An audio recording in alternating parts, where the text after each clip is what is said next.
Yeah, that's what happens whenever I have to multitask. Good evening, ladies and gentlemen, and welcome to this, the 11th Ordinary Meeting of the 169th Session of the Queen's University of Belfast Literary and Scientific Society.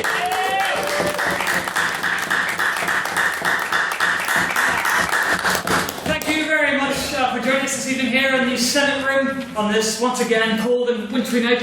I briefly popped over to the Union there for a moment, and I was hit in the face by what I thought was a burst of rain, but it was in fact hail. So yes, extra special thanks to all of you for creating such weather this evening. So apologies for the later than usual start, but as you've noticed, in an attempt to cut down on the length of the meeting this evening, due to the fact that we're in the middle of deadline hell and whatnot, there are only 2 speakers on each side this evening, so hopefully we will be out of here before 9.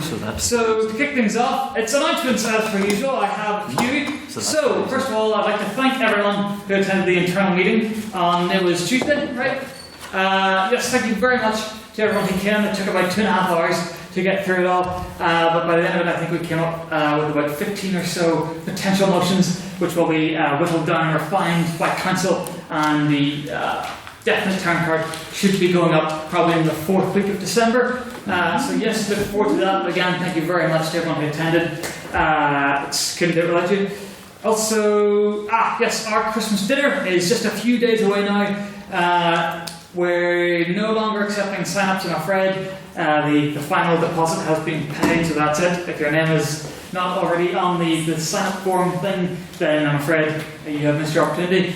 Those of you who have gotten your name in, please, if you haven't already, give me your deposit before the end of the evening. If you don't have cash on you, then yes, PayPal or bank transfer or whatnot is also arguably the better way to do it, but I'm more than happy to take cash this evening if you have it. This is an important one. Next week is our Christmas party, yeah!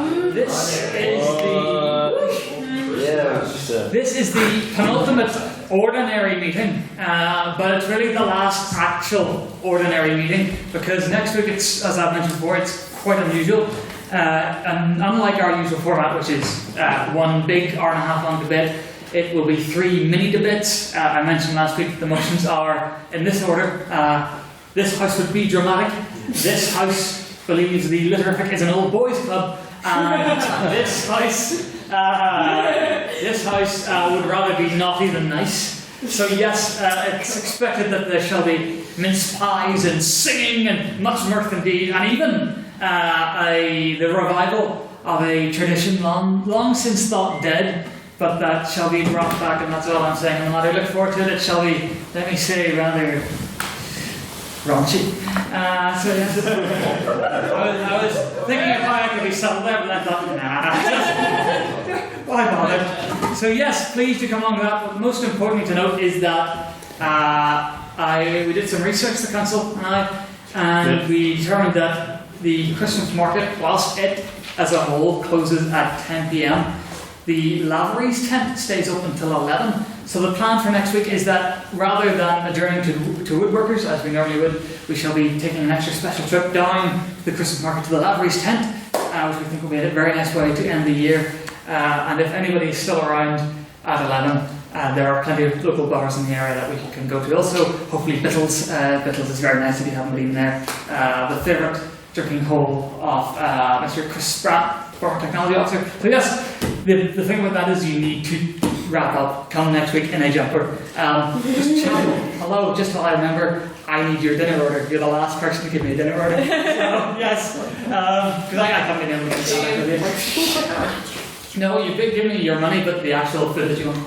Anyway, I'll talk to you later. So yes, make sure, if you're coming next week and you're going to come to the bar, bring mittens, bring jumpers, be heavily wrapped up, because it is freezing now. It'll be even worse next week, and we will bring be going pies all the way down. You have mince pies now? No, I said bring mince pies. Yes, do that too. Otherwise, yes, well, another thing that has been mentioned to me, people have been asking, what is the attire for the dinner? Just casual, don't feel the need to come all dressed up. Ugly Christmas jumpers are preferable. If there are enough people, and if they are suitably hideous enough, there will be a prize for the worst one. So yes, but again, don't worry about cards, it's just very casual. And again, the reception is here at 5. You're not expected to be here at 5. That's just because apparently no one will show up for half an hour after the actual starting time. But the reception is from 5 until half 6, and then we'll make our way down to the kitchen. Otherwise, the last announcement I have, unless Mr. Secretary, have I missed anything? No? Not today. The only other thing that I have to say is that you may remember that we had plans, there were big murmurings of some kind of society movie night, which never quite panned out. Well, this is completely an unofficial thing, but I had a quick gander at the QFT showing times and whatnot, and I discovered that over this festive season they are, for a limited time, running the best Christmas film of them all. I am, of course, referring to Die Hard. So they are showing Die Hard next Friday evening, which is obviously the day after the final day, and I'm going to go see it. So if anybody would like to join me, I will. The president needs some friends, ladies. Just so lonely. Yes, I will have the exact showing time figured out by next week, and I'll announce that. But yeah, if anybody wants to come along, we can make it into like a pseudo-society event. Or if you all just want to leave me by myself, that's fine too. I don't like you that much anyway. So, on the topic of a potential Literific movie night, do you not think that there would be scope for us to find a debating related movie that we could watch? There is one. Yeah, there was one that came out recently. But when we have the proper movie night, the film that we are watching is there is no debate to be had around this. Dead Port Society. Have you seen it? Because it is the perfect summation of everything that society should be. Calvary Men is good as well. Yes, it is. But in any event, yes. So that's all the mentions I've done. No. I mean, we really don't take points during it. No, you missed last Friday night. Something happened last Friday night. 2 people were in the hospital. Yes, that is correct, Mr. Secretary. I'm believing you. Yes. A very special announcement. For the first time in I think 2 years, right? It wasn't since 2007. We have had a team from this very society progress to the semi-final of Ireland's most prestigious debating competition, that being the Irish Times, and that team being Mr. Edmund Doherty and Mr. Russell Nairn. Can we please get a round of applause?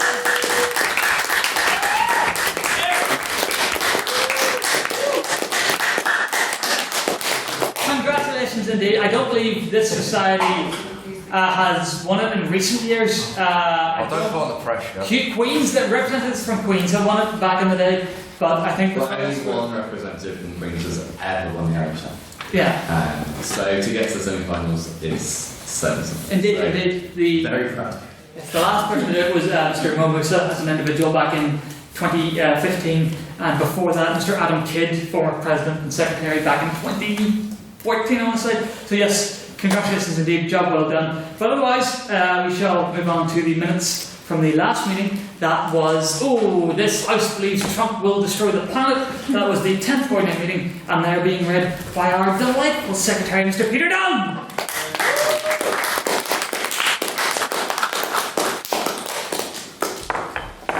Good evening, everyone. The 10th ordinary meeting of the Literary and Scientific Society took place on the 30th of November and was attended by 47 members. Private members' business was started by Mr. Edmund Doherty, who tried to defend himself on why he found himself on a bus listening to Desert Island Discs. He then asked the House whether they would agree that it was the best radio show on the planet. Too many responses were then heard, and a vote on the motion was rejected. Miss Aisha Bellows then asked the House to recognise the importance of safe spaces. In response to Hall, Morgan Hickman commented that we had already debated the matter and this was available online. Cheeky plug, please listen to debates online, otherwise nothing will get sucked. He also advocated that the society couldn't be a place where it operated closed-door debates. Mr. Russell then also commented that creating the Literific into a safe space would lead it to descend the House into a circle jerk. Business was smoothly moved on to the President's questions, which was started again by Mr. Edmund Doherty, who asked if the President would give his best wishes to Mr. Russell Nairn and some other bloke who were competing in some competition over the weekend. The President, of course, gave him his best wishes. In what only I can describe as cheating, Mr. Doherty then asked the President another question. He asked the President what his favourite radio show was. After much thought, the President, very dull answer of the news quiz, confirmed the President's already dull interest generally. That is true. Mr. Matthew Sullivan then asked the President if he would support the notion that it was shameful of the Students' Union to put on a Mental Health Week that nobody was in fact aware of. Mental Health Awareness Week. Indeed. The President, looking gleefully from across the room, of course didn't exactly jump to the Union's defence. Mr. Michael McConaughey then asked whether Meghan Markle will be in another series of suits. The President, obviously being a fountain of all knowledge ever, didn't for this one time know if Meghan Markle would be in the next series of suits, but commented that he did indeed enjoy the show and hoped she'd be a part of the next series. Our Treasurer, Mr. John MacDonald, then also asked, if invited, who the President would bring to the royal wedding. And I was incredibly upset to be informed that it wasn't me, but Paul Shannon, our internal leader, which I suppose is a kind of supervision. The President then introduced the motion, which read, "This House believes Trump has destroyed the planet." A vote was taken on prior opinion, which read 5 for, 14 against, and 18 abstentions. Opening the debate for the proposition was Miss Emma Crotty, who looked at the long-term effect of Trump's actions and centred the focus of her argument on climate change and nuclear weapons. She argued it was what Trump represented on a global stage and his place within society that posed a real threat to the planet. Opening the argument for the opposition was Maiden Speaker Mr. Tom McGuinness. He said unless Trump produced a death ray, it would literally be physically impossible for him to destroy the planet. But he argued that it was at least in the realm of reality, if not reason, that he could destroy the environment. He criticised the importance of the Paris Agreement and stated that Trump was not nearly influential enough to destroy the planet or indeed the environment single-handedly. Continue the argument for the proposition was Miss Aisha Belarus, who, surprise, used America as a case study. She argued that the practical changes that Trump had already implemented, including the dismantling of the Clean Power Act, showed that indeed Trump was capable of destroying the planet. She argued that Trump's divisive policies socially were also responsible for societal rift, which was clearly affecting the world negatively. Second up for the opposition was Miss Kira Campbell, and in the first of this session, she managed to get through a whole 7-minute speech without mentioning Europe. Well done, Kira. She argued that the fate of the planet was clearly out of his control, and the problem will clearly outlive Trump. Climate change is happening whether Trump, or indeed we, like it or not. With the 16 to 17 hottest years on record all taking place after the year 2000. Third up for the proposition was our very own social officer, Mr. Conor Neal, who pleaded for the audience to be liberal with the term destroy. He maintained that you couldn't deny that Trump was at least part of the problem. He quoted Chomsky arguing that the Republican Party is the most dangerous party in the world, and then explained that each of us are a part of the problem as well as Trump. In our own way, we should seek to combat climate change. This includes having sex to keep warm instead of putting the heating on. Thought I needed to mention that. Rounding the argument off for the proposition was Maiden Speaker Ms. Russell Lamb, who commenced his speech by pronouncing that Trump was indeed a bollock. But that in reality, claiming that he had the ability to destroy the planet was a mere case of American centrism. He went on to state that at 70 years of age, Trump is at prime dying time. So the possibility of destroying the world in that time was incredibly low. He concluded by saying it was damaging for the rest of America, but had very little influence on the rest of the world. Questions were then heard from Mr. Tom McGuinness, Mr. Finbar Rogers, Mr. Hugh Dobbin, Mr. Patrick McKenna, and Mr. Jack Patton. A vote on speakerability was then taken, which read a whole 3 weeks for the proposition, 10 for the opposition, and 14 abstentions. May I take minutes of vote? Aye. Thank you very much, Mr. Secretary. That is definitely recording, yes. We miss you, Bradley. Oh dear. Somebody's turning my gown. Oh, very good. So yes, we shall move on. This one requires questions. We shall move on then to private members' business, I do believe. Yes, so our first piece of private members' business was sent in to me earlier, and is a rather serious piece. So if I could navigate to it, that would be delightful.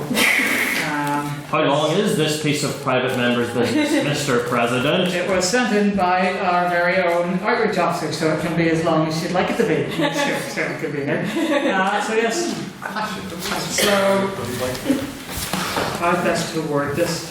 So yes, Miss Carter O'Neill is seeking this evening for the House to pass a motion of condolences. An ex-teacher and a family friend of hers, Mr. who I'm very sorry, this is all rather spread out. Mr. Gavin McNally, sadly passed away 2 weeks ago. And yes, for a variety of reasons, she thought it would be best to not bring it up so close to the time. So he was a teacher of hers for 4 years and a family friend in his mid-30s. He passed away sadly of leukemia, and yes, so Miss O'Neill is a council member and is indeed most valuable to the society. So I would urge the House to pass this motion of condolences. So can I please get a seconder for the motion? For the motion of this House would extend its condolences to the friends and family of Mr. Gavin McNally. Seconded. Thank you very much, Mr. Sullivan. All those. Would you like to say anything on the motion? You don't have to again. Sorry for the I was very close to him for the other teacher, and he was a family friend. And it all happened very quick. He was only diagnosed in February, and then he was fine. Big gym fanatic.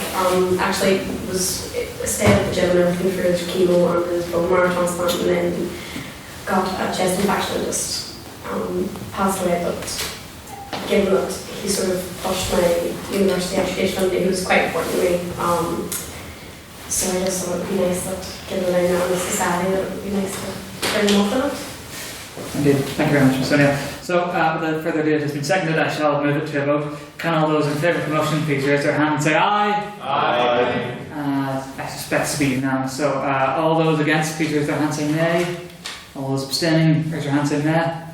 The motion is passed unanimously. The House does hereby extend its condolences to the friends and family of Mr. McNally. Our other piece of private member's business was sent in by Mr. Murr, and it is about the size of the Gutenberg Bible. So I think he's condensed it down a wee bit for me. So that's appreciated. Unfortunately, Messenger is crashing on me, which doesn't. It's not that long. Is it not? No, I condensed it down. It shouldn't be that long. I feel as though I aged by several years trying to just stop that through it. Right, so. Mr. Mayor informs me that I haven't read this, so hopefully it works whenever it's written right from my point of view. So is your phone on the table? Why could it not run? I suggest reading it yourself then, if it is... Yeah, you are. I mean, yes, I would like to point out, actually, this is a very pertinent issue that was raised by the council.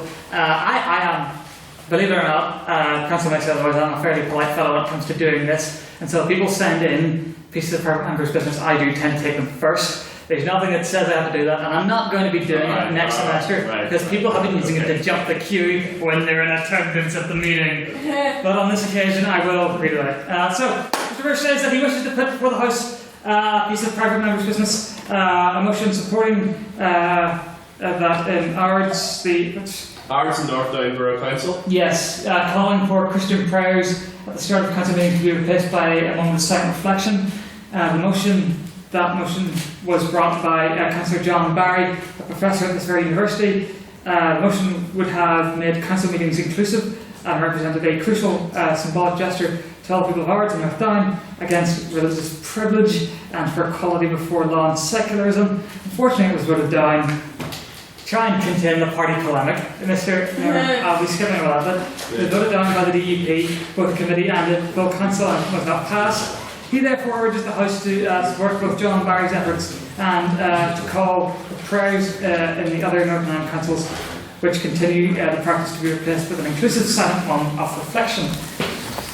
Right, so does anybody have any thoughts on that? Mr. Dolan? As anyone here would know, I am devout to the teachings of our Lord. And the proposals that I here put forward have been reject his words and we would forget the principles on which our country is founded is entirely despicable. I would reject entirely the idea that we forget the message of our Lord in public proceedings, and the idea that we sit down prayer for silence, a kind of which will reject and be an affront to these principles, be wholly and utterly rejected by this House. Thank you.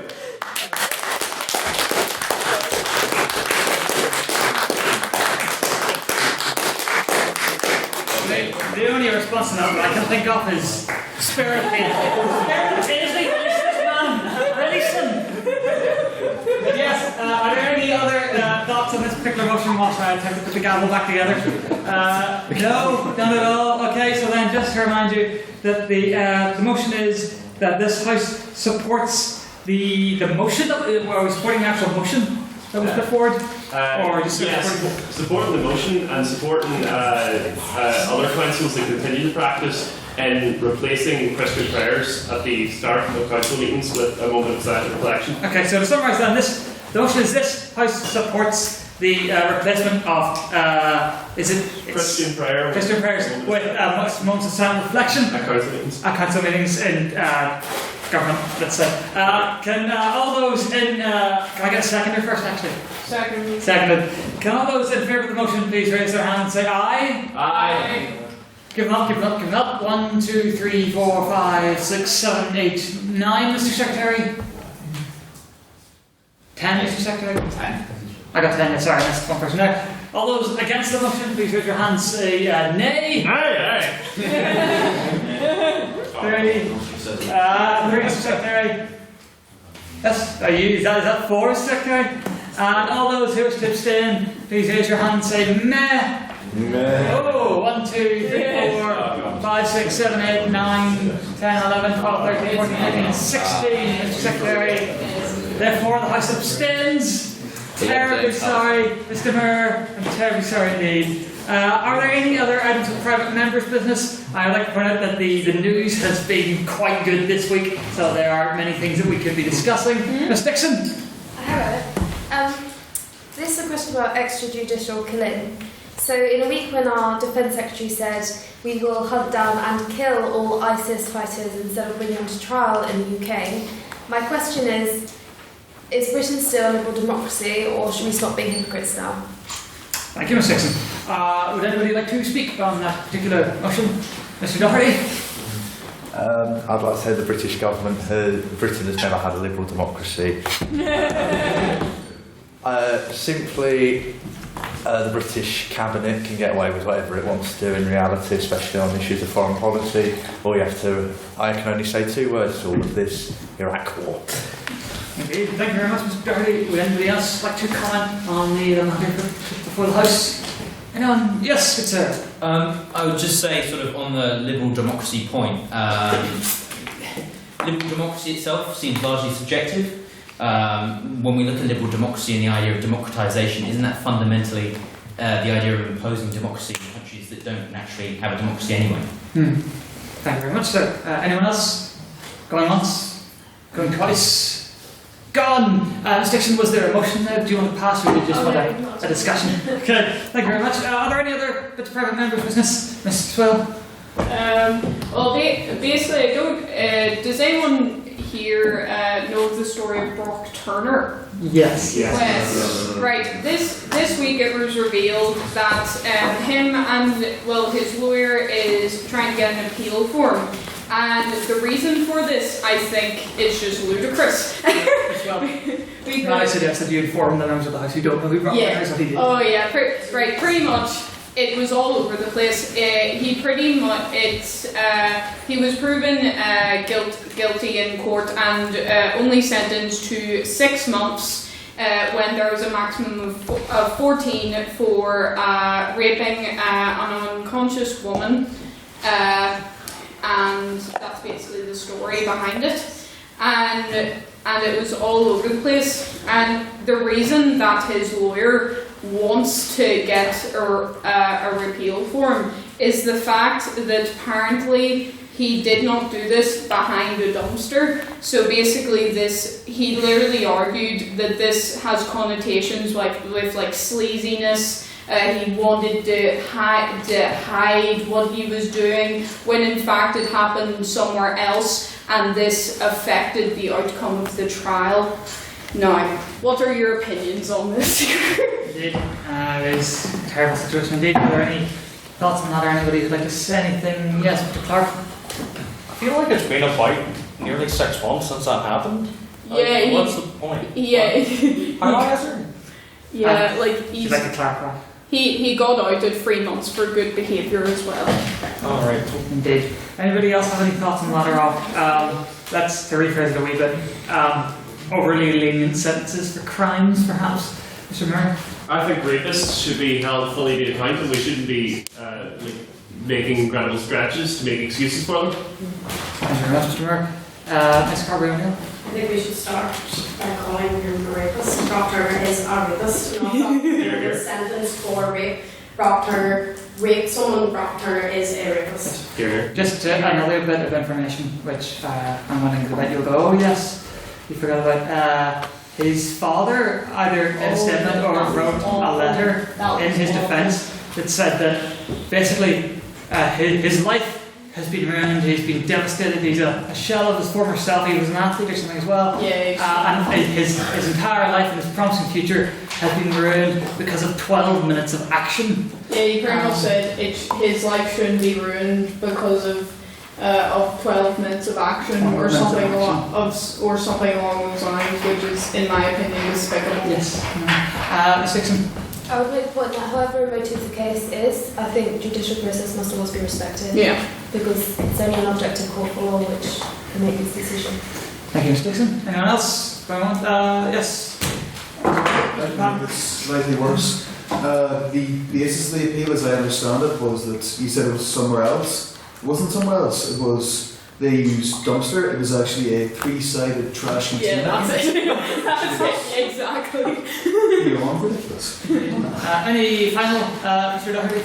I think the person we're forgetting in all of this is the victim, and I think that's the worst thing about it, is that I'd imagine in the appeal court, the victim and the victim's family, they have to go back to court and they'll have to spend more money on a trial that should have been finished earlier. And I mean, in my opinion, I think maybe he should have been given a few years, certainly a much longer sentence than he was. And I think that the saddest person in this issue is the victim, and I think we need to remember that in any case of rape.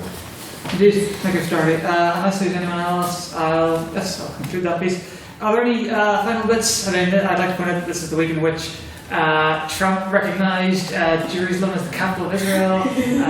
Arlene Foster scuppered some sort of deal on the Brexit process, and Al Franken has resigned due to allegations of sexual misconduct in the Senate. Did anybody? I'll go for Mr. Nairn. You mentioned Arlene Foster and reminded me. To bring it on Miss Arlene Foster, the lovely woman that she is, of course. I would like to inquire as to the House's opinion of Miss Foster's recent opinion in a Christmas music video, Charity, in which she showed off her fine vocal cords to the people of Northern Ireland and indeed the world. Thank you very much, Mr. Nairn. Anybody have any comments on that? Mr. Galvin shot there, so I'll thank you. So it's... Well, this was also put up in a post in the Literific in case anyone saw it, where we said that basically it's kind of okay because it was for charity, but also that Arlene Foster's singing was abysmal. And also that maybe trying to put up some kind of happy public persona derives from the unconscionable bigot she actually is. And so it's...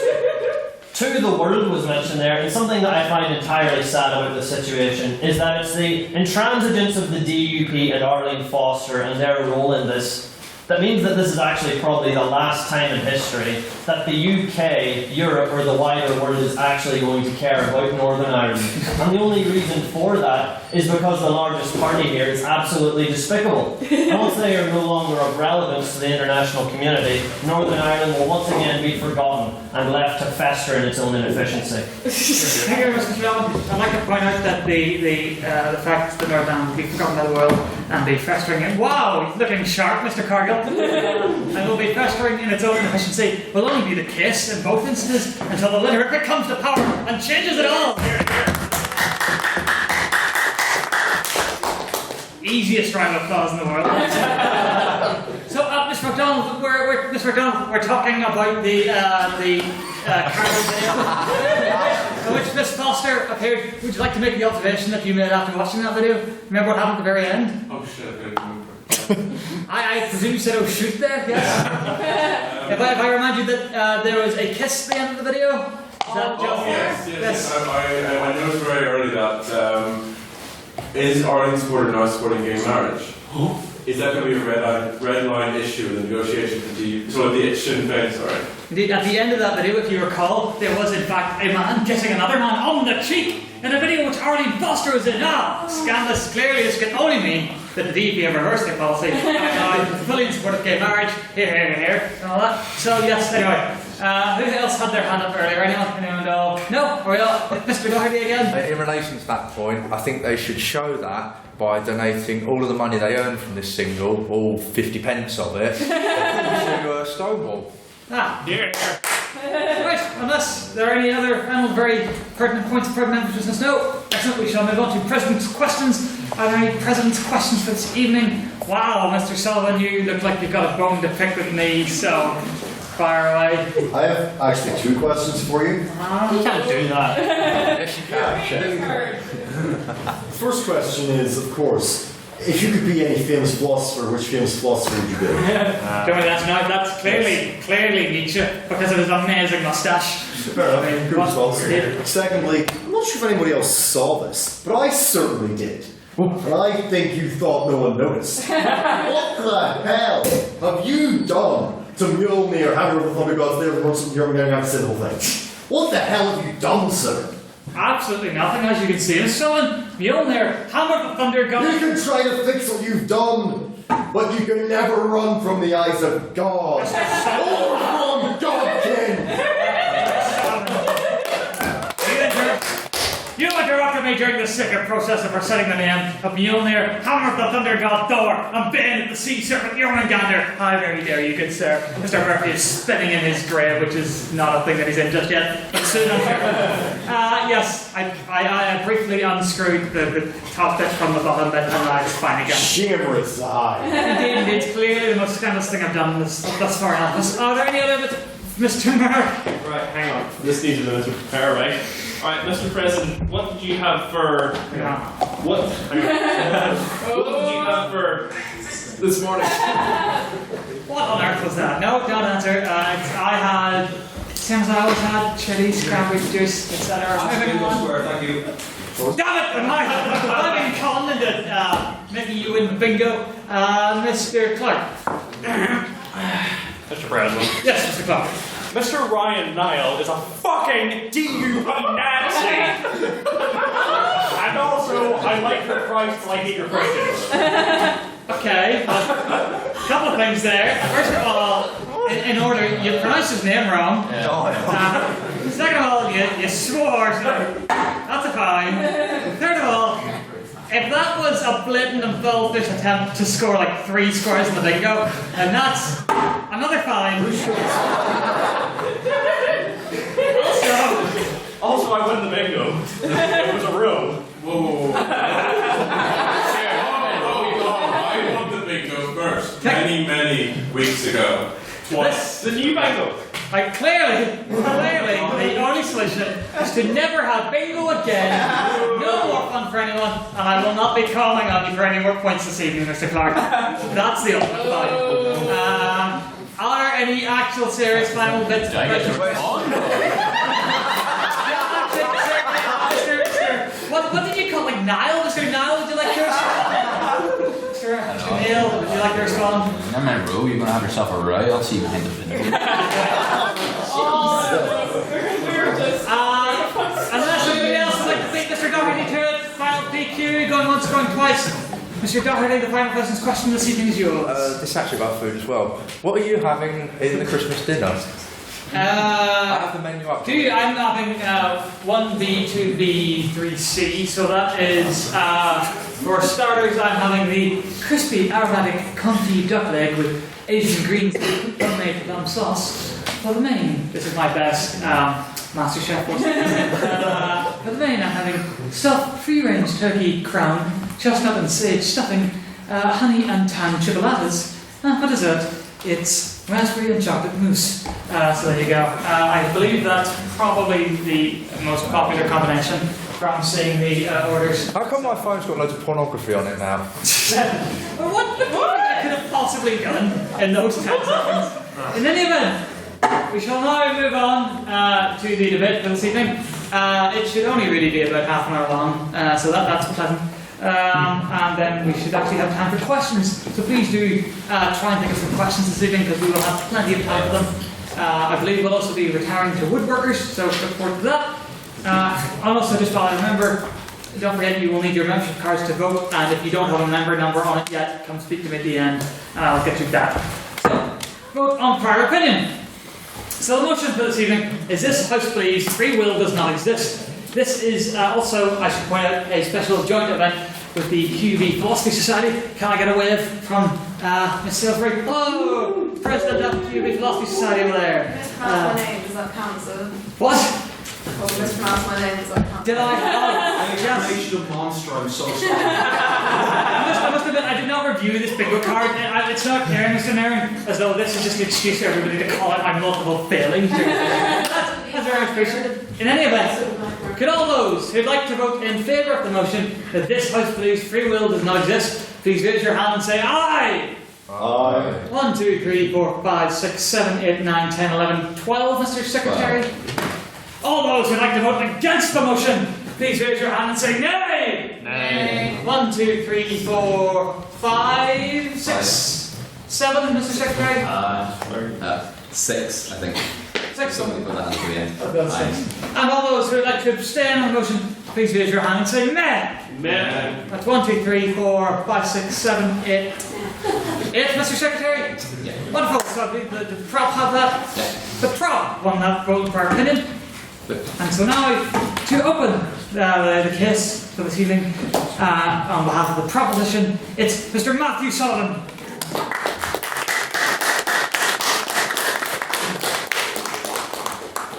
Don't know where my teammates go.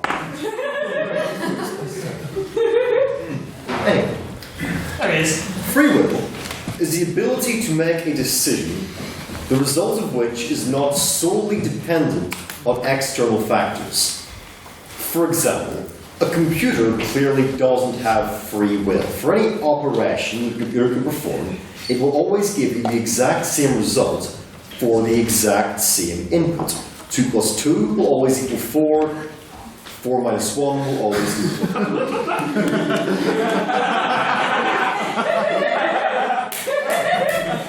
Easy enough. Free will is the idea then that 2 identical systems can come to 2 different results given the exact same circumstances. The thing is that that's really intuitive to humans. We like this idea that chance exists. You know, if we flip a coin, we have this intuitive idea that there's an approximately 50% chance it's going to land on heads. We like the idea that in any given situation, we could have chosen differently. What we have these choices. We're here today to explain that this is a misconception. And just because an idea seems intuitive and pleasant does not make it true. Now, if you think about our coin example for a short time, it becomes clear pretty quickly that the coin flip isn't actually random. You know, the coin's angular velocity is purely a function of the force applied to the person flicking it, the air resistance and gravity, and so on and so on and so on. In any 2 cases where all of these factors are the same, the coin will reach the same height at the same time, spin the same number of times, and land on the same face in the same position. Similarly, once we look at all other physical processes, it becomes clear that all physical events are solely caused by other physical events. Each event that occurs in the physical world is part of an unbroken chain of events stretching back to the instant of the beginning of time. Every event has a cause. I invite anybody who wishes to dispute this fact to raise a point of information at this time. Now that we've established that, let's move on to explain how this applies to you and me and everyone else. Now, a lot of people might say, humans are different, you know. Just because all physical events have causes doesn't mean that beings with minds can create their own chains of events. Because, you know, the mind isn't a physical thing. It's magical and wonderful. But so that's just not true. The brain isn't magic. Admittedly, it's really, really complex, and we're not going to understand it for many years to come.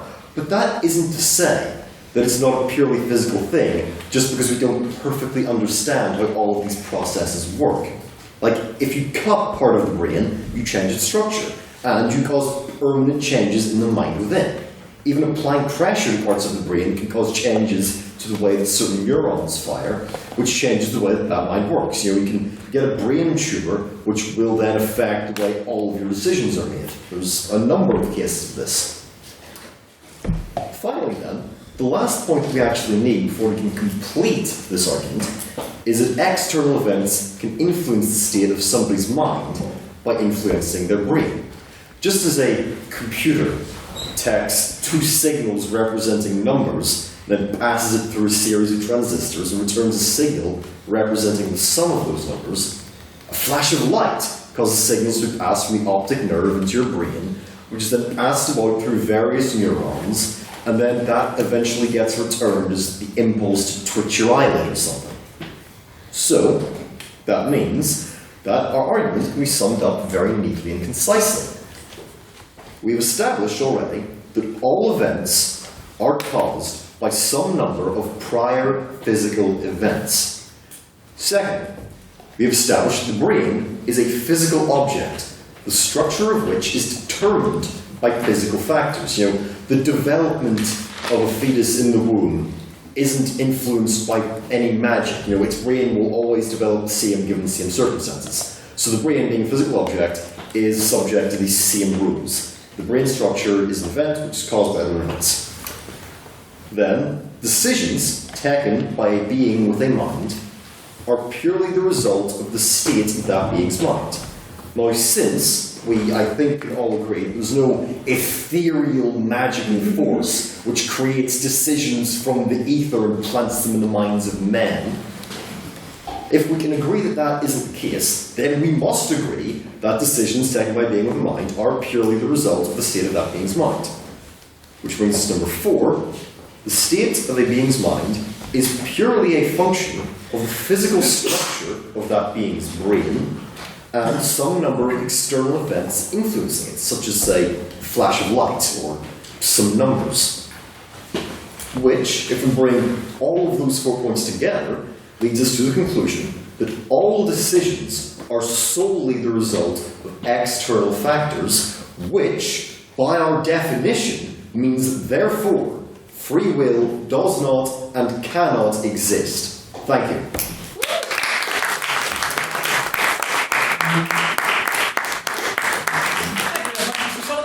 And now, in her maiden speech to open the case for the opposition, it's Miss Kara Swell.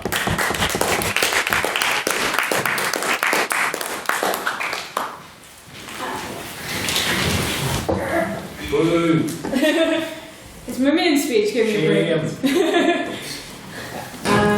Yeah. So, hello everybody. First, I'm going to address a point that Matthew made, that basically all decisions are formed from external events, which is pretty much the view that behaviourism takes. But in the real life, we can't be particularly sure of this. It's unfalsifiable as a concept in real life. Because if we think about it, I can say, I chose Coke instead of Fanta today because when I was an infant, I opened it and it splashed about the place and now I don't like Coke. But I can't remember this. So, it could be a free choice or it couldn't.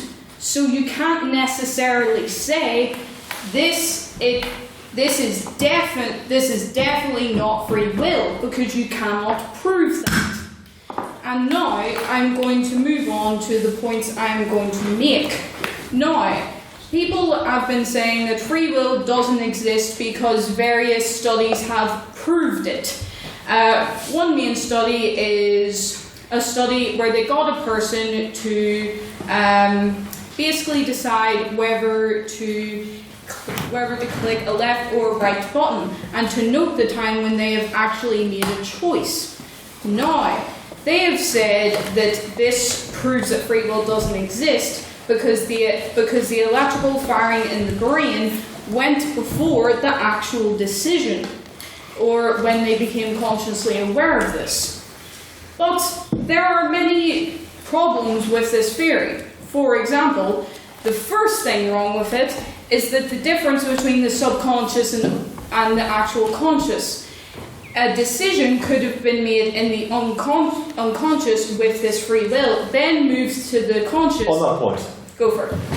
Are you saying the subconscious mind is not the result of physical processes in the brain, and it is some ethereal thing which gets decisions from the ether? I'm not arguing free will as this. No, your face, Greg. No, I'm basically saying that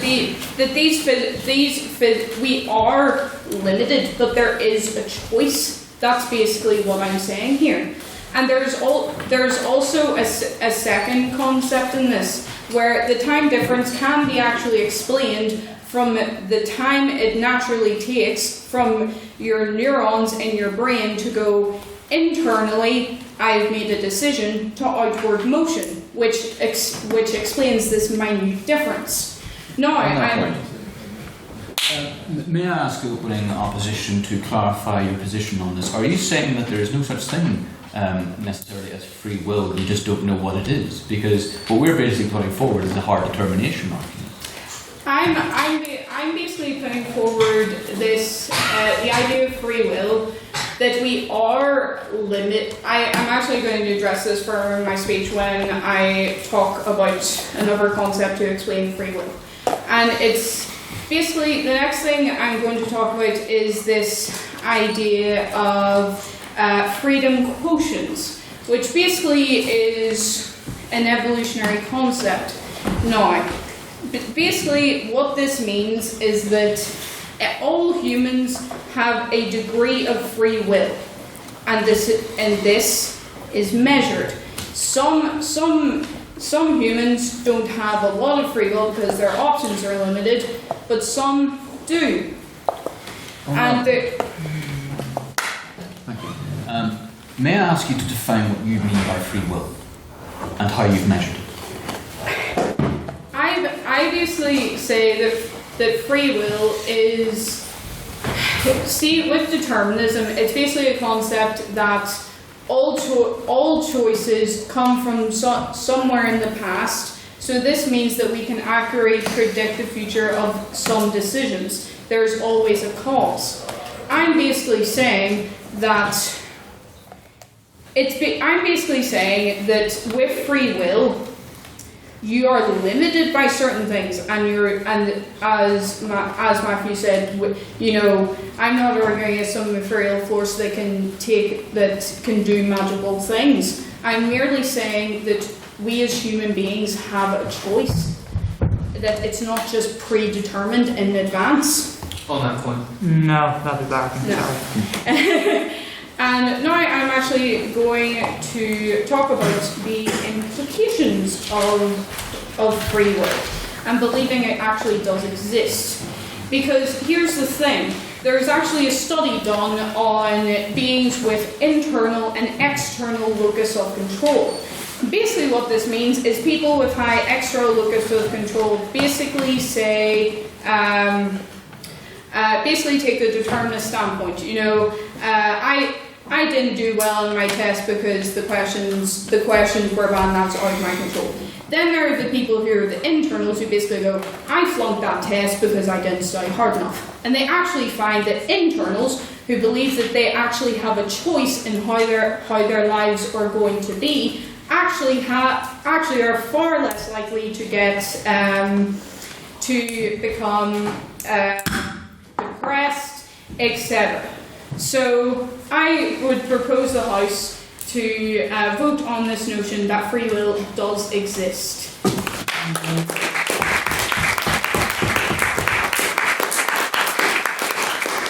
you very much for the spell, and can I please get another round of applause for her mid speech?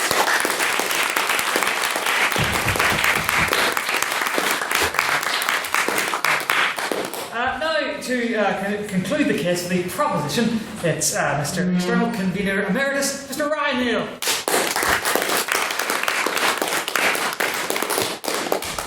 It's pronounced Nile. Thank you, Mr. President, honourable members of the House. I've come straight from work, so alas, I have no speech written. So if I ramble, do throw something at me and let me know. Well, I find myself in a curious position, because it seems I'm not only going to have to reaffirm how the proposition has proposed the motion, but also how the opposition has proposed the motion, because there's been no real definition of what free will means. Obviously, the proposition's notion is that this is a universe of hard determinism, which is basically everything is caused by events, both past and present, and is other factors that is not necessarily the part of free will that is some sort of mental apparition that transcends the physical, rather it is purely bound by the physical. It seems to me that what you're putting forward vaguely is libertarian free will, which is the idea that there are two types of causation. We have event causation, which is what we've discussed, the idea of flipping the coin in the exact same circumstance, in the exact same way, to reach the exact same height, and always will reach the same result by those factors. Libertarian free will, which seems to be what you're, if I'm wrong, please correct me, but it seems to be what you're proposing, is differing in agent causation, which postulates that because we have intelligence in mind, roughly speaking, we are able to transcend those somehow, turning the soul or the consciousness or whatever else, we're somehow able to transcend those natural factors. I'll also add that it's possible to have libertarian free will and also hard determinism. These cannot be married. So if you're someone who believes that yes, everything's determined, but also God gives me free will or something, this is just preempting what you're going to say. This is a logical fallacy. And it's a logical fallacy because it violates the principle of alternative possibility. Libertarian free will, in essence, is about, okay, if there is a circumstance, roughly speaking, where other possibilities can be chosen or those could be possible, therefore free will must exist in that circumstance. Now we're going to subvert this, and of course opening prop has made this the case already, is that everything psychological is biological. This is an inherent core tenet of psychology. This is why, by studying neurological research, we're able to derive meaning in terms of psychology. Right? So, for instance, a brain damage, for instance, has caused a change in a personality. It's showing the link. Everything, in terms of your response to what you like or enjoy, is release of dopamine, and of course that response is genetic. Could be influenced by other factors. That could be, for instance, social or prior experience. But all these things are culminated together to affect your supposed decision. Now, of course, free will is not necessarily attached to choice. For instance, you may have limited choices, but have the free will to choose between those choices. At any rate, everything psychological, biological. Now, of course, people would say criticise hard determinism by saying that it's not necessarily explaining consciousness, rather explaining away consciousness. That somehow does not do it justice. I have to say that it's quite magical thinking to say that somehow that this is not bound by natural laws, that somehow something created by nature can sort of transcend itself. We would fundamentally disagree with that in this part of the House. Any questions, by the way? Just so I can highlight this time. Any questions? Yourself? Yeah. So the only thing I'd say is, obviously, when it comes to sort of determining free will by just saying that it's the prospect of no other sort of possibilities, obviously, to certain philosophers like Hume, among others, you would sort of say that perhaps it's not that it's picking possibilities or other possibilities. It's the concept that a sort of a liberty of spontaneity almost. It's that you can choose to do things without another agent actually forcing you to do them, and therefore, take a point. Okay, so to address that, this is the fact what you said close to the end of your speech, that not all decisions need to be from external factors. I fundamentally disagree with that. You create an internal decision based on what you have perceived. So your understanding of the world and anything that could be construed as a choice is through your perception and the interpretation of said perception. Your interpretation can be dictated by prior experience, your genetic predispositions and other such factors.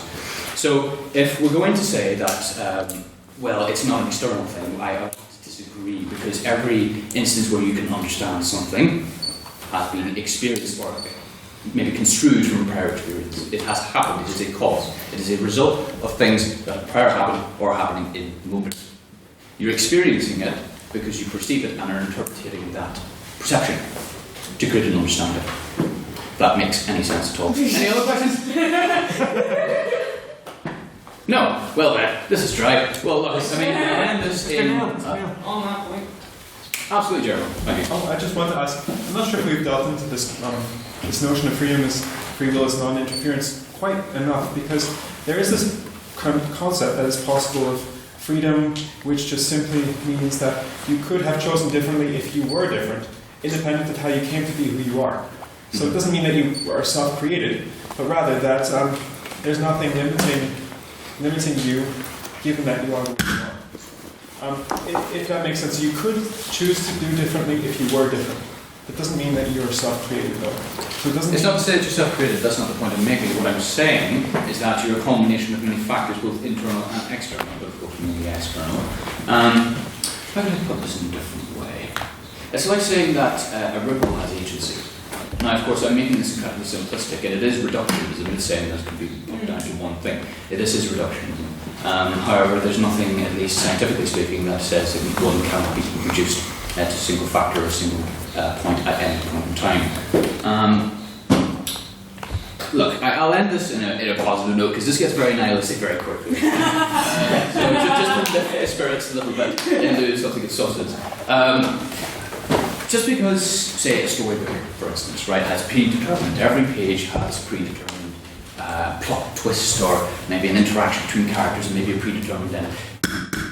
Doesn't mean that we shouldn't keep changing the pages and experience it for what each page has to show, right? Just because everything's been determined does not mean that we know what is coming next, and we should live life with that sort of positivity and encourage ourselves to be open to these new experiences, determined they be or not, inevitable or not. We say they are, obviously, but don't fall into the trap of nihilism with hard determination. Don't be that guy who says, oh, well, no, I'm just an imagination of myself and everything's meaningless. What's it really going to be?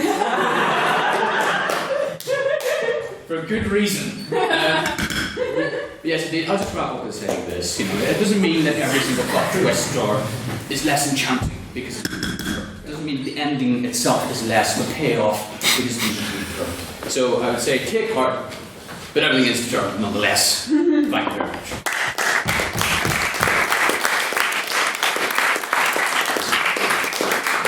Towards the end there, Mr. Neil, you're using the fact that there is no free will as an excuse for not being responsible for going so horrifically over time. Nevertheless, from one external comedian to another, it's Mr. Hugh Donnan.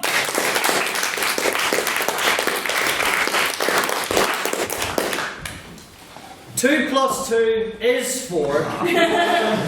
Minus 1, that's 3. Quick math. This sounds like a very simple explanation when we take it at face value. When we see this as just a simple sum of very low numbers, it's very clear to see the cause and effect, and we think therein how it becomes applicable to free will. That is the trick the proposition have employed to narrow the scope in a way that makes free will seem impossible. It needs to be interpreted a different way. Instead, 2 plus 2 is 4, minus 1, that's 3, is lyrics to a rap. A rap that was written by Big Shaq. A rap he chose to write based on his interpretation of comedy. A rap that became popular because of attention on social media, based on what other people interpret as comedy. popular on Facebook and YouTube, platforms that were developed by people that think of what... Yes. He didn't write it, it was a freestyle. Written on the spot. The important part is that there are innumerable factors to what led to Matthew Sullivan to decide to come to the Literific chamber tonight, and to have decided to come here any night previous, or to interpret that based on what the motion is, what he thinks free will is, what he thinks the House will respond to, what he thinks will further his argument, what he thinks will let him win the debate, what he thinks will crush our own arguments, makes it worth saying. It is not a simple sum. It is not a game of numbers. On that point. It is the culmination of innumerable factors, of innumerable causes and effects, that shows the innumerable elements of free will that led to him saying that today. On that point. No. A lot has been made today, and the crux of this debate has been about what cause and effect means, and whether or not that's important for human interaction or in the universe as a whole. So tonight what I want to do is widen the picture. More specifically, this picture. Which no one can see. No one can see it because there's a white circle in this. I realise that the brightness is too low, but the point is, it basically looks black with a white circle encompassing the Earth, which here is nothing more than a dot. And this in itself plays into what free will is. It's been said that from the origin of the universe, everything has a cause and effect that proves free will does not exist. But when we widen the picture, we see that yes, maybe if you take every consequence and every action and every event that has happened since the origin of the universe is some sort of grand pseudo-butterfly effect that proves that free will doesn't exist, on that point, then well done. You've successfully proved that things cause other things. Yes. Yeah, no, that is literally our argument. Yes. Giant butterfly effect. The butterfly was the Big Bang. That's your problem. When we're dealing with this many things, it's ludicrous to say that free will simply does not exist. You presuppose in the notion that people and the universe is as simple as a mathematical equation, which it simply isn't. Yes. Yes, as simple as a mathematical equation unless it's complex. Just because it has an inherent logic and cause and effect does not mean it's purely simplistic. It is reductionist in concept, however, that does not mean that the inherent factors that led to a decision were simplistic itself or overly simplistic. What you've said is that multiple factors have influenced Big Shaq creating a lyric. That certainly shows how different factors in terms where it would be cultural, where he would have grew up, such that he wanted to point out the absurdity of it and therefore make parody. Shows that how different factors have come together to influence his choice, so therefore his choice is made as a result of those factors. Therefore it is determined.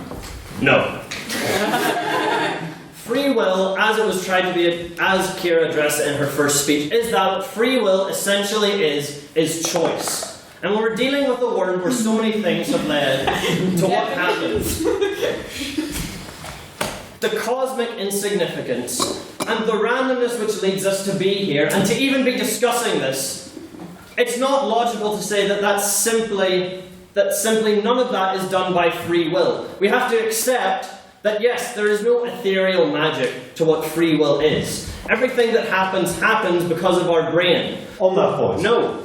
With the world we live in, our brains still make choices. What brings us here? Would I ask anyone here that they really think they themselves had no hand in coming here tonight? On that point. That's not the truth. No. You're going to keep on hammering this one fact home, that because there's cause and effect as a simple principle of how the universe operates, that people aren't making choices. People are making choices. People are making choices every day, and it's those choices that make them who they are. It's what makes society what it is, and it's what makes the universe what it is. On that point. No. And the yes, Jared.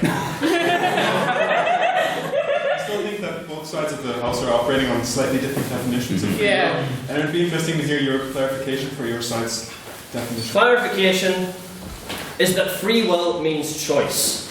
It's that human beings specifically, because that's the scope we're operating under for this debate, is that we're capable of making choices. Choices that are our own choices.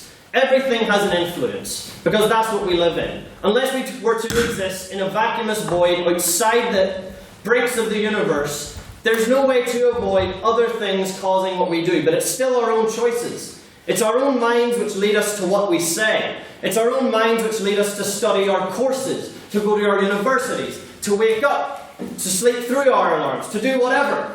It's that choice which forms the basis of who we are, what we do, and why we need to oppose this motion today. Choice forms free will.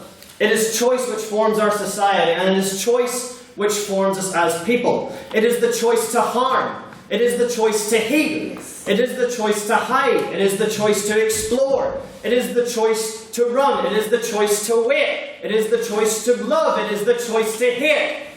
And what I've shown today is that those choices are our own choices, not the choices of some grand pseudo-butterfly effect that leads to us being born, just making every decision we do. It is our own. And it is for that reason that I can conclude that free will does exist, and the motion needs to be rejected today. Thank you.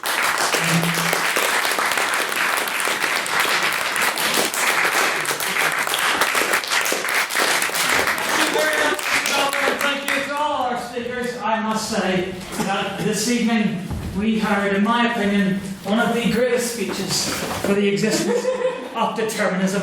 Also, we heard the proposition speak. But yes, that was a joke. Obviously. So yes, we shall now move on to a round of questions, I do believe. Are there any questions now for the proposition side? Yes, good sir. Did you say for the proposition? Yes, please. Fine. Okay, so sort of an argument not really against free will, but pure determinism argument. So you said that if you flip a coin, the same with like the same velocity, for example, will always lie the same way. But if you were to look at like the brain, then you're talking about atomic level things, and quantum mechanics would then play an effect, and so that's been proven to be non-deterministic in nature, and it's actually statistical in nature, so you could really argue for hard determinism then. Thank you very much, good sir. Can I get a name for the minutes? Oh, Adam. Just like free will, the idea that everything is some probability function is just an illusion. In fact, probability functions don't collapse. You just have many worlds, the many worlds interpretation. Basically, in this world, those things will just happen, even if it seems like they'll be random because of quantum strangeness. There will be another world in which quantum strangeness has caused that to go a different way, but in that world it was also entirely determined. Thank you, Mr. Sullivan. Sorry, back and forth. Would anyone from the op like to respond? You don't have to. You have to go on first. No, that's fine. Are there any questions now for the opposition? Mr. Gargan. So, empiricism, a philosophical theory very popular in the 17th century within the Enlightenment through writers such as John Locke, argues that there is nothing in the mind that wasn't first in the senses, and so therefore we can only know what is there through our senses, and we have no choice of what is there. Therefore, how can we have free will if we can only know what is already there, and we have no choice over what is there? Thank you, Mr. Beckley. Who from the opposition would like to take that point? Yes, Ms. Will. Because we can choose how it influences us. Our argument is not, we can reject everything. We are influenced by these things. But what we are saying is that at the crux of it, there is a choice. For example, as I said, we're basically arguing that the reason I took water this evening, it wasn't determined when I was 5 years old. We're saying we're predetermined by one factor, and that's the reason.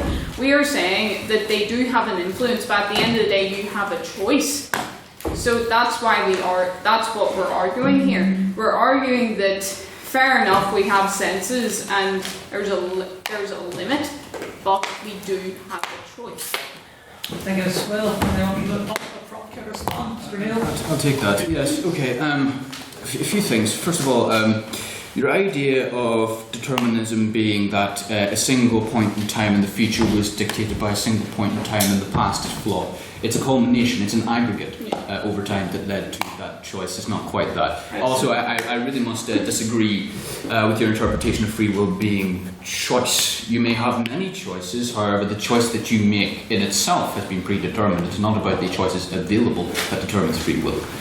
It is the will to choose what you have chosen, because that is the choice you were always going to choose, because all of your experiences up to that point, including from nature to nurture to genetic to predisposition, led you at that point in aggregate to make that decision. That's the determinism argument. But yes, other than that, I have to agree, although empiricism is not necessarily just in the Enlightenment, it's also a foundation scientific thought, the idea that the whole world could be perceived through the senses, and that's what makes it correct. So that's the idea of testing something as, in terms of an experiment, and seeing that, okay, we will test these factors and this will be the result. This is the event causation that was previously applied. Very quickly, we'll round up.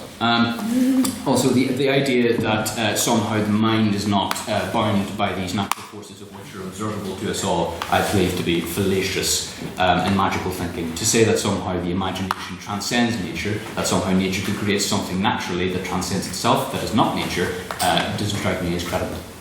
Thank you, Mr. Graham. Are there any points now for the, or abstaining points rather?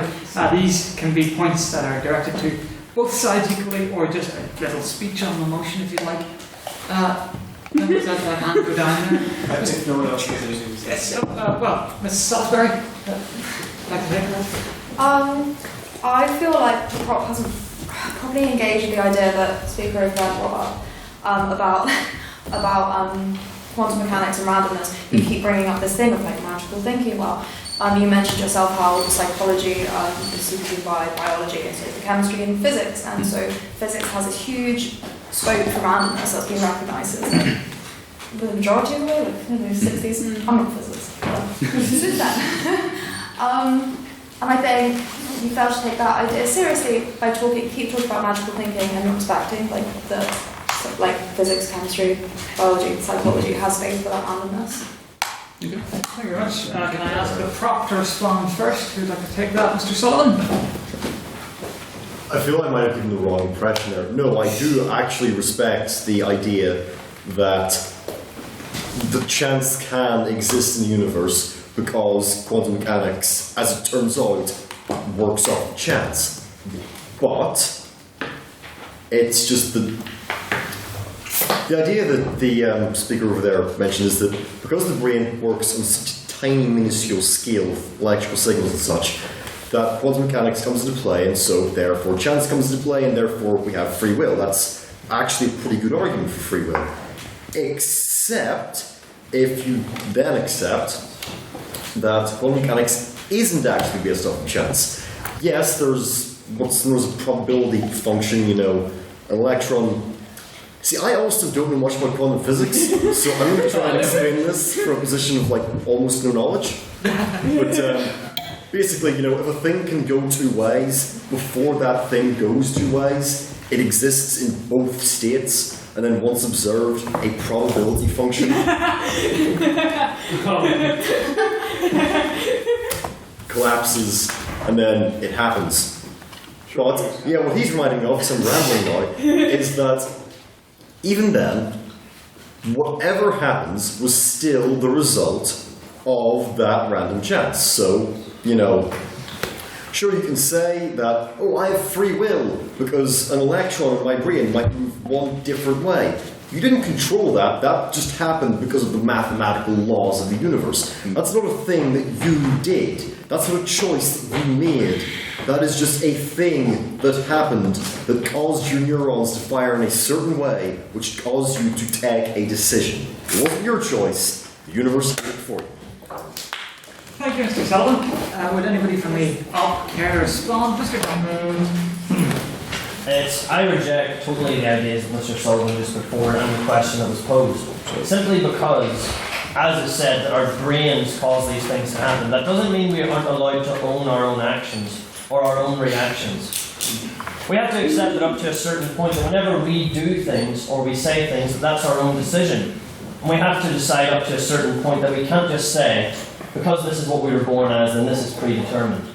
To a certain level, we have to decide that based on the complexity of things that we have, what we're capable of doing, what we're capable of thinking, what we're capable of acknowledging, the fact that we're even standing up here talking about determinism, quantum mechanics, on a degree that we haven't observed anywhere else in the universe, that we have to say, up to a certain point, that that's us, and wasn't determined by anything except a complete randomness and unforeseeability that it can even happen at all. Thank you, Mr. Donovan. I will now go back around to questions for the proposition. Are there any questions for this side? Mr. Craig. The other question for the proposition would be that if you believe that free will doesn't exist, then you would also therefore have to reject the idea that people can be good or bad, or can do good or bad things. So for example, if you look at people who like donate to charity or help other people, then you can be like, oh, they're a good person, because like by your logic, they didn't choose to do these good things, they just did. And then equally, people who do evil things, so people who commit murders, or Brock Turner, the rapist, say, you can't say, oh, that's a bad thing, we can't be angry at him, because the chain of events that led him to do that were beyond his control. So what would you sort of say in response to that? Mr. Neil, yes, that's a question. That ties into what Hughes actually said. I think we should take a step back and approach this from the idea of identity, because these moral systems and such come from the idea of the individual. Because determinism does not gel well with the idea of personal responsibility, or indeed that you own your choices, if ownership in that sense is even relevant. Well, it's relevant, but still, in our argument, not. Indeed. So, basically, you as a human being, are a system. A system that has been developed over time by chance, trial and error through evolution. We have evolutionarily developed to be, for instance, hierarchical social creatures, right? Because that is effective. It was effective for our survival. Those who were not that way inclined, for the most part, died, and thus they did not carry on those ideas. And indeed, those genetic predispositions that would lead to that behaviour, for the most part. Unless, of course, you're a psychopath, but that's a parasitic existence. And even then, in the minority. You gestured to me. I gestured. Well, that's just your interpretation. That's just your insecurity. Beyond that. So, no, it doesn't gel well with that. However, just because it doesn't fit in with our preconceptions of who we are, what we believe, does that make it untrue? This is quandary. It is uncomfortable, because we have this almost security-based reaction to this, because it's so grating and contrary to what we believe we are, which is why it doesn't sit well.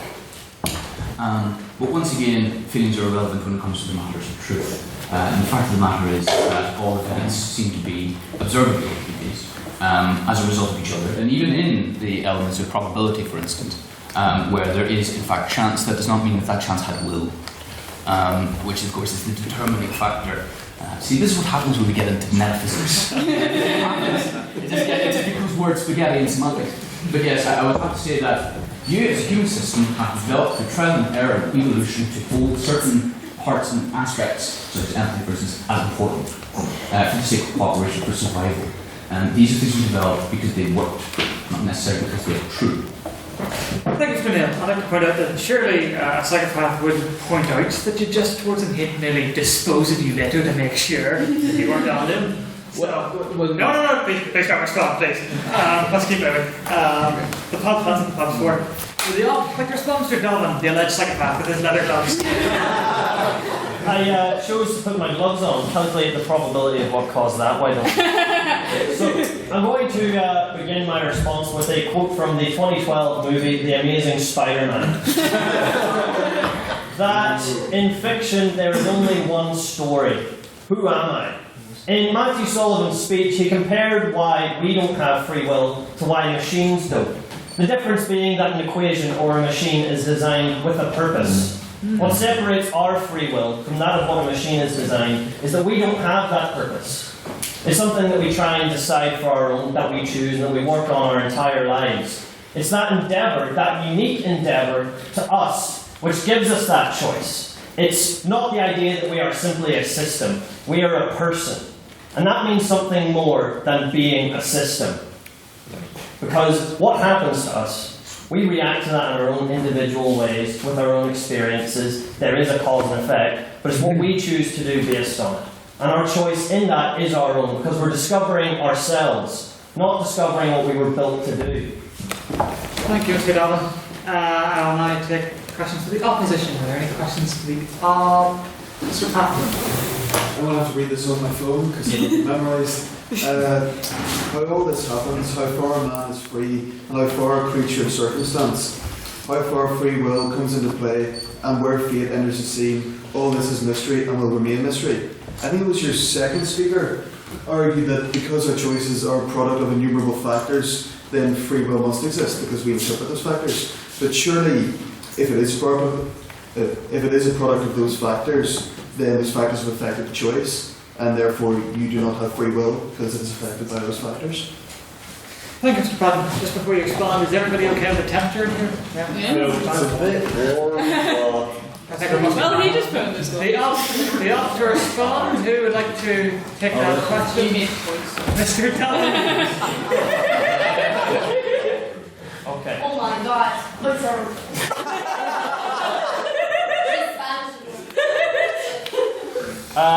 They have an effect on choice, certainly. That wasn't something I tried to hide from in my speech, but they don't cause the choice. The point of my speech is that to a certain extent we have to accept that an individual's interpretation and reaction to events is one that is their own. And we have to decide that based on the formation of the individual and my response to the last point, it means that we own our own choices. This is the crux of what this debate has been about. It's based on cause and effect and the randomness of quantum metaphysics, if that's what we're talking about. That up to a certain point I have to decide that the brain is its own individual. We are our own individuals. And based on how many things lead up to that, it's ludicrous to assume that it is those and only those which affect our choices. Thank you, Mr. Dolan. Anyone from the prop to respond, Mr. Okay, yes, the ownership of the choice is not entirely relevant.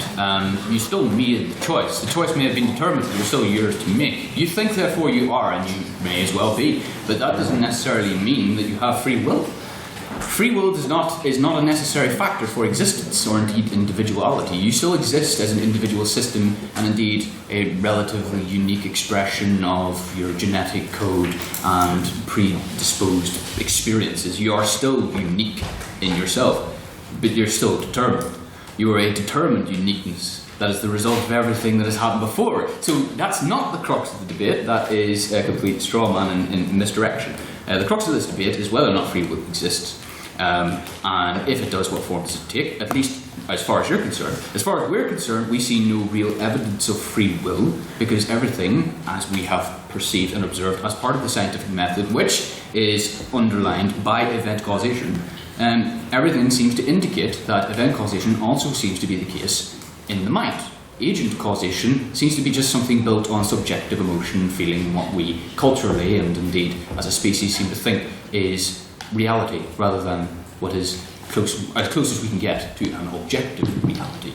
Once again, I will reaffirm that just because something feels natural does not make it true. It is a result of evolution and it works. Thank you, Mr. Neil. Now, abstaining points, any just general points directed to both sides, any little speeches of emotion? Yes, that's right. I would like to ask if that, because the motion is very open, so we're only talking about humans, or we're talking about everything in general? Because if we're talking about humans, we're the only species that can actually have this kind of debates. But if free will does not exist, or does exist entirely, does it exist only for our how do you say, species? Yeah. or does it exist like or not exist in the entire ecosystem or whatever you want to call it? Thank you very much. I'll ask the op to respond first. Who would like to take that, Mr. Nissen? I feel like I'm taking most of these. Do you want me to? I mean, discuss amongst yourselves. You don't. I use the one I talked about. This is why I let her respond. Right. We are basically saying that, you know, there is a degree of free will with living organisms. So basically we are saying and can I please point out, because this has been irritating me this entire time they've been speaking, you cannot Thank you very much. Okay. Because they're basically saying that it is without a doubt that your past experiences make this happen. But from the point in my speech, you cannot prove this. It is unfalsifiable as a concept in some situations because of memory. You cannot remember everything you've ever done in your life. So you can't exactly prove that. And I'm going to respond to that. We're basically saying, like, in living organisms, in fact, it does have an influence, but you do have a choice. That's basically. Thank you, Mr. Bell. That was a general point of prop. Mr. Sullivan.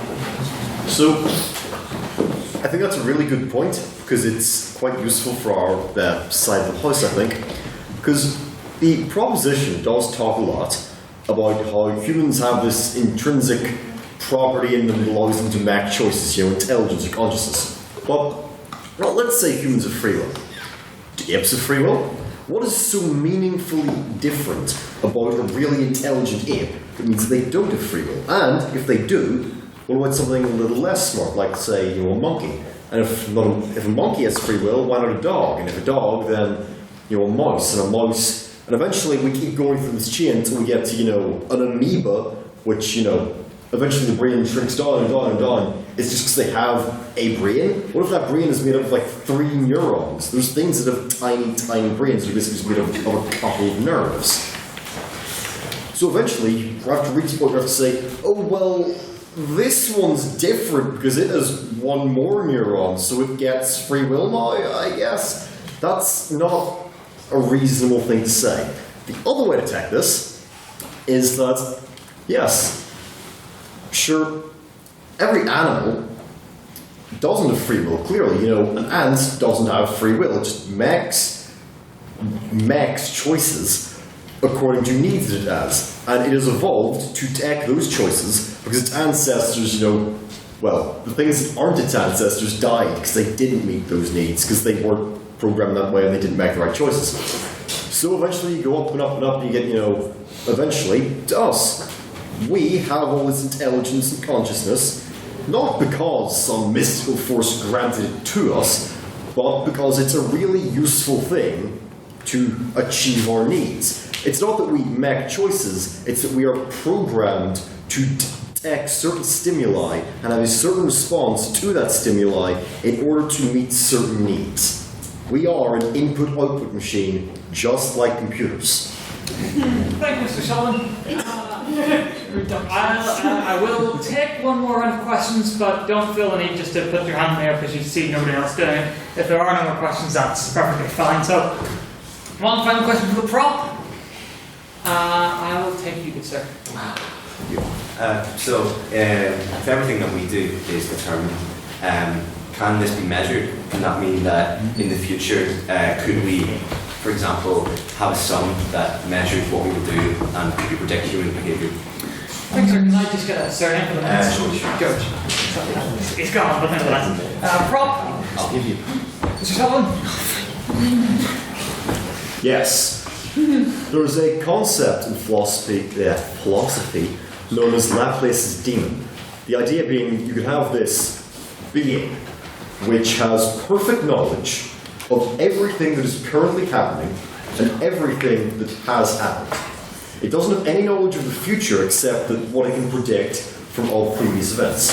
If you had such a thing, which is perfect knowledge of every prior event and is so intelligent that it can link all these events together, yes, it could develop some which could perfectly predict anything, including human behavior. And yes, there may come a day, eons in the future, where humans will reach such a level we will have enough information that we can perfectly predict what another human will do. Thank you, Mr. Sullivan. Would anybody from the Alpha care to respond? I would. Oh, Mr. Sullivan! So I'm going to draw on another piece of superhero literature. That being the 2014 movie, Captain America: The Winter Soldier. The conclusion of that was that the supervillain had formed an algorithm that decides who's going to commit crimes and that they can then shoot those people. I'm going to draw attention to the proposition that this was an algorithm proposed by a Nazi death cult. So, the idea that we... The idea that we can quantify human action based solely on prior actions is ludicrous.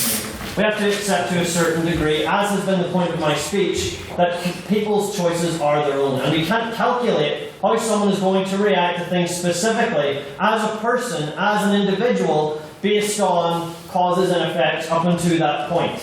And that there's a certain amount of randomness that is entirely determined by themselves and their own thoughts, feelings, that is not determined by the ideas that have been put forward by the proposition. I don't know what that's saying. Thank you. Thank you, Mr. Donovan.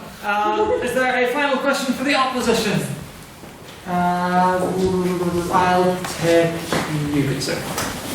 Yeah, so it was only just briefly on randomness. Randomness keeps being brought up, but as far as I'm aware, randomness doesn't necessarily equate to free will. Just because a decision or an action taken is based on completely random conditions doesn't necessarily mean, surely, that that is then a free action taken by the individual.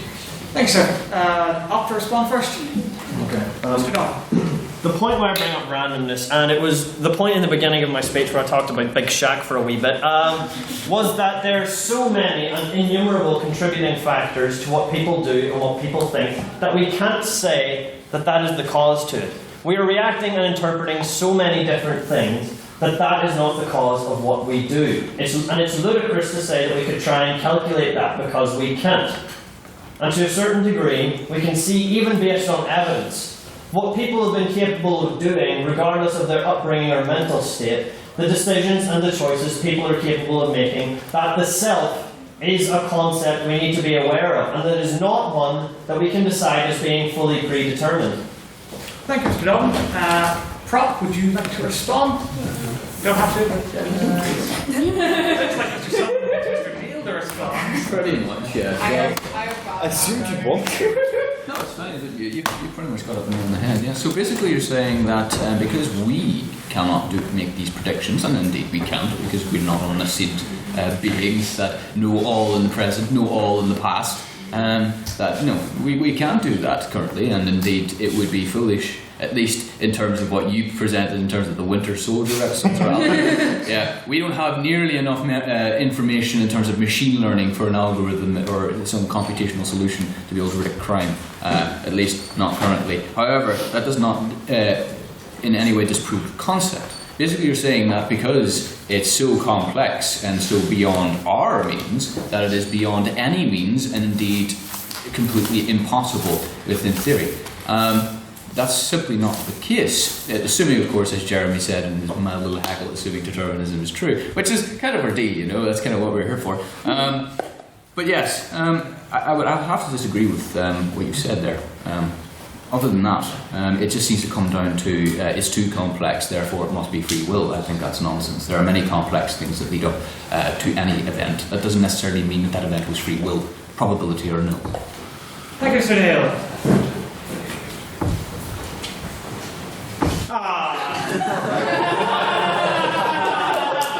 Nearly got you. Are there any final questions and abstaining point? Any chance in Salisbury you'd like to offer the final one? Not that you spell, but if you don't have to, if you can't think of anything, that's fine. I'll call somebody else. But I thought you might like the on question. So abstaining something that both sides can. So just as a summary of that. Something maybe they can both comment on. Something we should consider. I don't know. I think, oh god, that doesn't know what. But Hugh makes an interesting point about what you want out of free will. He sort of said, I think, he sort of says, if you can say, well, we can't predict what's going to happen, like we can't predict human behaviour with 100% accuracy, don't know the causal processes that are involved with decision making, and we feel that we can take a certain amount of agency over our decisions. What more do you want out of free will? What do you want? I think it often comes down to the definition of free will here, what you want out of it, what that means, and things comes across the issue there. Thank you very much. So, I'll ask which side do I ask to respond first last time to the abstaining point up? I'll ask the prop to respond first. Who would like to final points? Basically, just make sure that the question was, so it's basically saying what do we want of free will, and that in itself is the definition of free will, correct? Yeah, like what more do you want out of it other than Mr. Neal, I am completely ambivalent. To be honest with you, I neither care for nor not care for free will as a concept. To be honest, it's just not something that I want to be true or don't want to be true. It is something that could be, may not be, but we have seen through our observations that, based on the evidence, it is not. That is basically why we would be pushing forward hard determinism over, say, libertarian, which I'm not even sure that is what you're going for anymore. I think it's some sort of mix between the two, maybe. Makes no sense. There's just no definition of free will there whatsoever, except for choice, which I've already said is wrong and proven why. So other than that, I'm completely ambivalent to it. I don't really want anything from free will. I just don't see it being the case, based on the evidence of which we have observed. Which is the only thing that we as humans and limited creatures can base our decisions. So, honestly, and that, of course, is the context of this debate. Honestly, we are not omniscient, omnipotent beings that are saying, indeed, this is the way, this is not the way. Speak for yourself. You broke the gavel. I fixed it too. He created, he destroyed. You must be. To wrap up, we simply haven't observed it within our limited human capacity, and that's all we can speak from. Thank you, Spinel. Finally, to close the debate this evening, who would like to respond from the opposition? Well, So basically, what you're saying is that within your limits, you basically proved that free will doesn't exist. But here's the thing: you can't prove it. You can't prove it. But that's the thing, it's immeasurable. You can't prove it or disprove it. I believe Mr. Ryan wants to ask for a point of clarification, which he's technically allowed to do. Mrs. Whale, would you like to accept the point of clarification from Mr. I'm Mayor? very tempted to say no, but I'm not going to be. I'm not going to. I kind of respond. She's a benevolent speaker. Thank you. Yes, indeed. It wasn't about saying that we proved it does not exist. It's quite the opposite. We've seen no evidence that it exists, therefore we have no obligation to take it. Therefore, our determinism is how we must be viewed. Well, yeah. Tell you what. Clarification, so yeah. Yes, you can respond. Yes. But then again, you haven't proven it does. But that's the thing. But then you can't prove that it doesn't exist, and you can't prove that it does exist. That's the thing, and that's basically where it is, because of this idea of unfalsifiability that I've addressed twice now, and that's basically it. Thank you, Mr. Rowan. That shall conclude the debate for this evening. So I'll now say a few final things. If you'd like to rustle away to get your membership cards, that would be very much appreciated before we reach the vote. So just to recap, the Christmas dinner is in a few days' time. Get your money to me if you haven't already. The dress code is simply casual. Wear your best ugly jumper. Next week, after the debate, we will be going down to the Christmas market at the Lavery's tent, so dress warm and all that. And also, I hope to see you all at the debate, at the mini debates next week. It should be good fun. It's going to be a lot more casual, a lot more laid back, and hopefully by that time the deadline hell shall have passed and we shall all be of much higher spirits. So, I believe we can now move to a vote. Yes, it looks about right. So, the motion this evening was: this House believes free will does not exist. This is a vote on speakerability. This is not what you personally believe as of right now, it's upon which side you believe spoke better. So, all those who believe that the proposition spoke better this evening, please raise your hands on your membership cards and say aye. Aye. Keep them up so I can count. 1, 2, 3, 4, 5, 6, 7, 8, 9, 10, 11, 12, Mr. Secretary? I'd go with 11. 11, okay. If it comes down to like, what was it, the photo finish, then we'll do a recount. But all those who believe that the opposition spoke better this evening, please raise your hands and say nay. Nay. 1, 2, 3, 4, 5, 6, Mr. Secretary? Yes. 6. And all those who believe believe that each side spoke equally well or equally terribly, or wish to express no opinion on the matter whatsoever, please raise your hand and say it loud, say it proud, say meh! Meh. 1, 2, 3, 4, 5, Mr. Secretary. Yes, Mr. Secretary, can you please read back the vote to me? Mr. President, that was 11 votes for the proposition, 6 votes for the opposition, and 5 abstentions. The proposition has it, the proposition has it!